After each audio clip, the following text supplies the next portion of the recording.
সুবহানাল্লাহ, আলহামদুলিল্লাহ। আল্লাহর কি অপরূপ সৃষ্টি!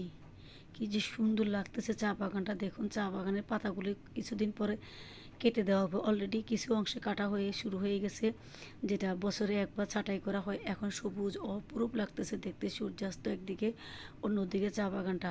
এই পাশের বাগানটা কিন্তু অনেকটা কেটে ফেলা হয়েছে, যেটা কাটিং পদ্ধতি করে আবার নতুন চারা করা হয়।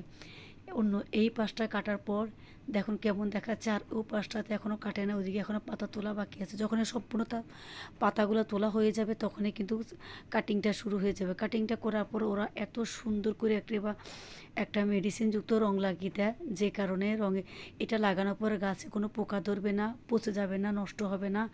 বৃষ্টি আসা মাত্র নতুন কুড়ি আসা আরম্ভ হবে, আবার নতুন করে গাছটা সবুজ হয়ে যাবে। এভাবে পুরো বাগানটা তারা ছাঁটাই করে দেবে। আমার আজকের এই ভিডিওটা দেখে আপনাদের কাছে কেমন লাগলো অবশ্যই আপনারা সবাই সিলেট ঘুরতে আসবেন। আল্লাহর সৃষ্টি সবাই সুন্দর করে উপভোগ করে যাবেন। আলহামদুলিল্লাহ, ভালো থাকবেন প্রিয় বন্ধু।